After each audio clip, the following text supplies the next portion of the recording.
Salut tout le monde, j'espère que vous allez bien. En ce qui me concerne, ça va plutôt pas mal. Alors comme d'hab, on s'abonne, on met les petits pouces, on pose des questions, et patati et patata. Aujourd'hui, une fois de plus, la recette que je vais vous faire là, c'est une recette improvisée. J'étais ce matin faire des courses, et je tombe sur du rôti de veau à moins 30%. Là, j'ai pas loin d'1 kilo, j'ai payé ça 11 €. 11 € pour 1 kg de veau, c'est plutôt pas mal, on va dire. Du coup, j'en profite comme les fêtes approchent. Parce que là, je suis parti en mode, j'essaye de faire quelques petites recettes de fête quand même. Donc, ce que je vais vous faire un rôti de veau. Par contre, il sera cuit à basse température. Ça va vous garder votre viande bien juteuse. Et pour ce faire, je vais tout simplement, alors je sais, je vous parle très souvent de cette sonde, d'une sonde, vous en avez différentes sur le marché. Et du coup, là, moi, je vais programmer ma viande à 66 degrés. Je vais mettre ma sonde à l'intérieur. Et je sais que quand ma viande elle aura atteint sa température, qu'elle sera cuite juste comme il faut. Et là, vous aurez vraiment une viande qui sera bien juteuse, avec un joli rose. Le veau, vous pouvez le faire moins cuit que le porc, évidemment. Si vous faites un rôti de porc, vous allez le monter à 70-75 degrés. Le veau, comme j'aime bien manger la viande assez rose, on va dire, je vais le mettre à 66. Alors ensuite, pour la sauce, il vous faut... là, je vais faire une sauce aux girolles. Donc ici, j'ai des mini girolles que j'avais achetées en surgelé, qui sont pas mal. Et donc là, par contre, ce coup-ci, je vais y mettre des lardons. J'ai donc des échalotes, des carottes, du vin blanc, de l'armagnac, de l'ail. Là, il me reste un petit bouillon que j'ai réservé l'autre jour quand j'ai fait mes paupiètes de veau. Aujourd'hui, il va me servir. Je vais faire pas mal de sauce, parce qu'il me reste des paupiètes de veau, mais j'ai plus de sauce. Très souvent, on mange la sauce et on laisse la viande. Alors, c'est un peu bête. Donc, du coup, aujourd'hui, je vais faire une petite masse de sauce. Donc, je vais la lier à la farine. Et en aromate, je vais mettre donc des feuilles de laurier, du poivre, des herbes de Provence, du clou de girofle. Et je vais rallonger avec le petit bouillon qui va bien. Et bien entendu de l'ail, et bien entendu de la crème, et bien entendu de l'huile, et bien entendu du beurre. Voilà, je crois que je vous ai tout dit. Hop, allez, je vais vous montrer comment faire tout ça. A tout de suite. Petite goutte d'huile, bonne noix de beurre. On assaisonne la viande. La première des étapes, je vais faire ce qu'on appelle marquer la viande à la poêle. Comme ça, je lui donne une jolie couleur de rôti. Et c'est seulement après que je la mettrai dans un four à 90 degrés.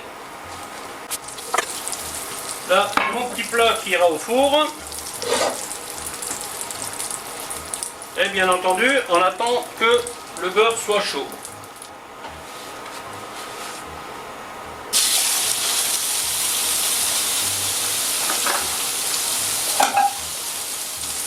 Ensuite, nous allons prendre des pommes de terre que nous allons cuire démarrage eau froide. 5 minutes après l'ébullition, on les arrête.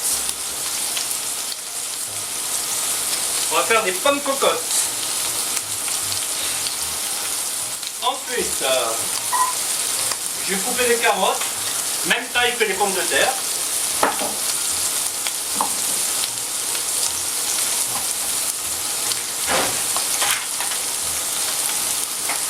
J'ai mis un peu de sucre.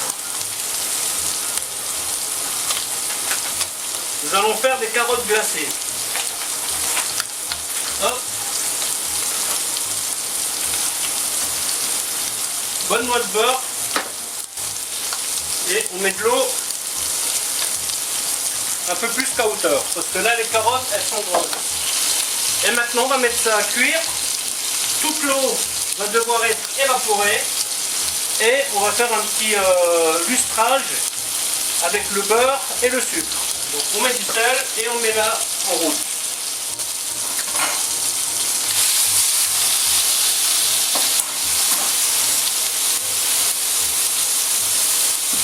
Vous voyez, là on met tout dans la lancée là. On est chaud, on est chaud.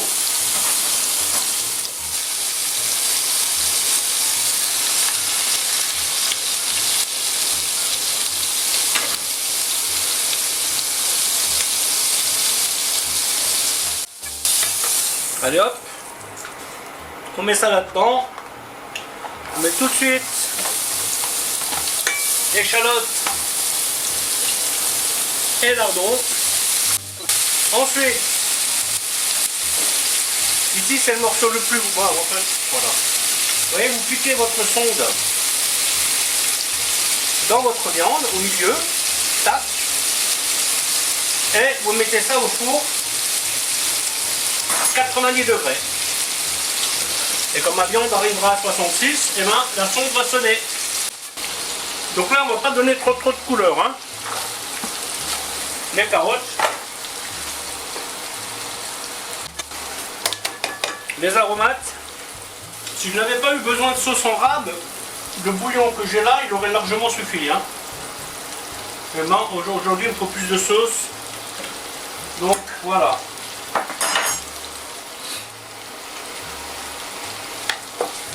Ensuite, les champignons. Là, je vais mettre l'ail.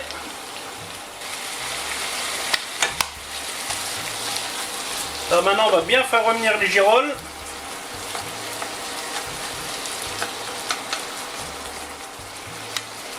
Donc là, ce que je fais réduire à sec. Hein. Je veux plus de jus de champignons dans ma casserole. Alors cette technique, elle est pas mal. D'abord le four à 80 degrés. Parce que, en fait, si par exemple vous avez vos légumes de près, vous les mettez dedans. Et donc il faut juste faire attention avec la viande, parce que si vous cuisez votre viande à 66 degrés et après vous la mettez dans un four à 80, bien entendu, elle va continuer de cuire. Hein. Ce qui n'est pas idéal. Hein. Donc vous mettez votre four à la température que vous voulez votre viande. Là notamment, il va rester à 66-70. Et du coup, une fois que tout est prêt, hop, je mets tout au four. Opération apéro avec les copains. Et au moment de manger, ben, vous mettez tout sur table, ça sera chaud. Ça, c'est de l'optimisation, ça. Toujours un peu frustrant d'avoir vos amis assis dans le salon et vous êtes en cuisine. Hein. Ça, c'est un truc qu'on peut éviter quand même. Hein. Allez, j'ai sorti la petite boîte d'allumettes aujourd'hui pour flamber ce truc. Là, j'en ai marre que ça flambe pas correctement. On va mettre les grands moyens là aujourd'hui. Ensuite, je vais mettre 2 cuillères de farine. Pas des très pleines. Hein. Elles sont entre rase et pas rase. Voilà, on fait griller un peu. Léger, hein, c'est une sauce blanche que nous faisons. Ensuite, nous passons au flambage. Alors j'insiste toujours sur cette étape. Hein. L'alcool dans un petit bocal. Toujours le couvercle à côté. N'allez pas brûler la cuisine et après dire c'est la faute à Roland. Hein. Ok, donc voilà, tac. On met ça dedans. Voilà. Et là, on fait bien flamber.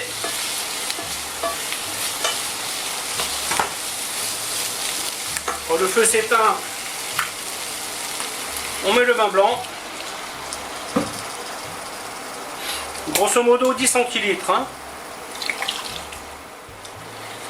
Alors cette sauce, vous la laissez cuire une vingtaine de minutes à petit feu. Et ça sera très bien. Hein. Après, il y a différentes écoles. Hein. Vous pouvez flamber et mettre la farine après. Bon, moi je fais dans ce sens, mais c'est vrai que je pourrais faire aussi dans l'autre sens. Hein. Ça marche pareil. Hein. Ensuite, je mets le bouillon de volaille. Le petit cube. 5 minutes sont passées pour les pommes de terre. Je vais les laisser dans la passoire quelques minutes et je vous montre comment les terminer.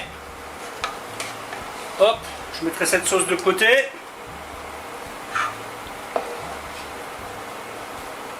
Voilà. Mettre le fond brun. Donc là, la sauce, je vais la saler à la fin. Parce qu'avec le bouillon de volaille et le lardon, elle peut peut-être même déjà être assez salée. Hein. Pour les pommes de terre, je prépare un bon carré de beurre. Et un petit peu d'huile. Donc la sauce bout, je vais y mettre la crème.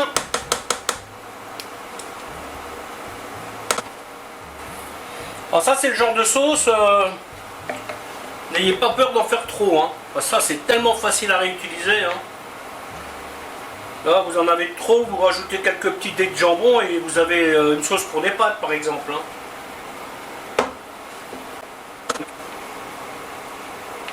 Alors bien sûr, si vous voulez de la crème liquide, prenez de la crème liquide. Hein. Moi j'ai toujours une préférence pour la crème épaisse. Hein. Voilà, donc je vais laisser mijoter ça maintenant une vingtaine de minutes sur le côté.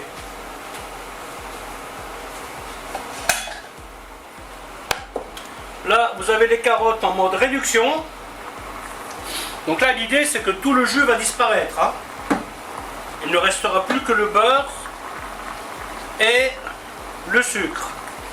Et bien entendu le sel et tout ce que j'ai rajouté dedans. Hein. Les carottes sont bien grosses là, donc là je pense que ça devrait le faire. Hein. Ensuite on attaque les potatoes. Voilà, oui, on a quasiment tout en route. Hein. Donc toujours pareil, beurre noisette.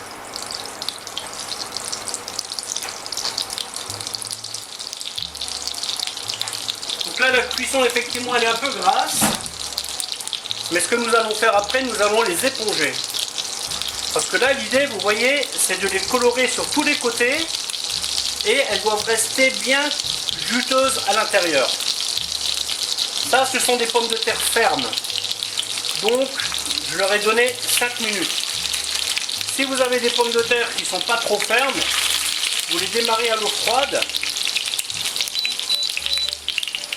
Vous les démarrez à l'eau froide, vous portez à ébullition et c'est bon. Voilà, hop. Et maintenant, on termine les pommes cocottes. Un grand classique de la cuisine française. D'ailleurs, il y a une vidéo déjà, je crois, sur la chaîne.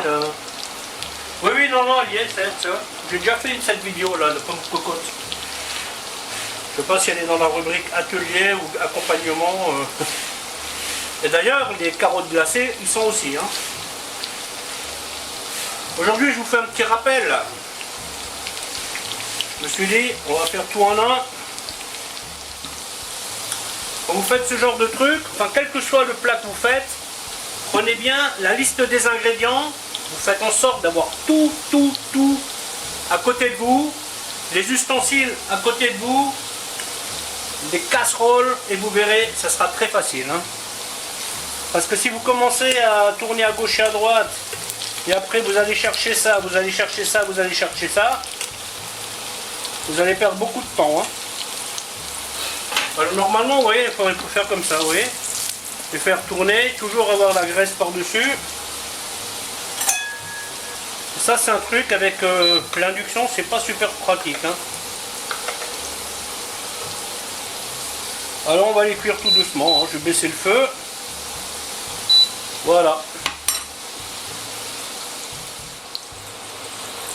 Il faut toujours prendre une casserole, enfin une poêle qui est adaptée hein, au volume que vous avez. Hein. Voilà, j'ai pas plus petit. Hein. Si j'avais eu plus petit, j'aurais pris encore plus petit. Mais bon, on fait avec ce qu'on a. Je les garde encore quelques minutes comme ça.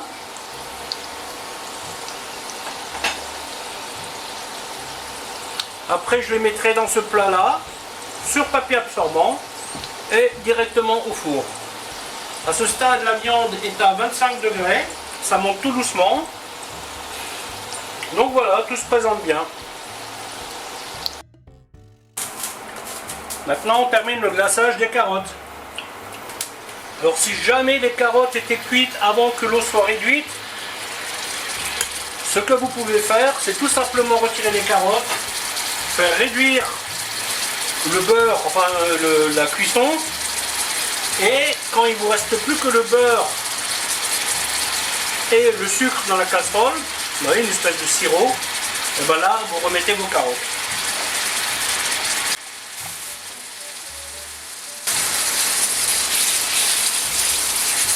Et là vous avez ce qu'on appelle le glaçage à blanc et vous avez le glaçage à brun. C'est-à-dire que vous faites caraméliser votre cuisson.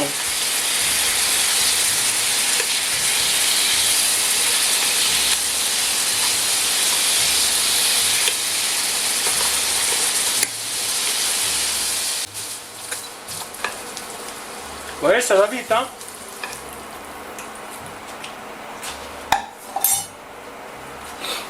Et voilà, la garniture est prête. Voilà, voilà, on n'attend plus que la viande. Elle est à 32 degrés. On a le temps. Si jamais vous êtes pris par le temps, vous pouvez monter un peu la température en cours de cuisson. Vous voyez, si vous voyez que ça augmente tout doucement, vous pouvez augmenter un peu la température. Sinon, vous attendez tout simplement que ça se passe. Les invités sont prêts à venir. Et moi, j'ai plus rien à faire. Allez hop, la vidéo va s'arrêter là, en espérant qu'elle vous aura plu.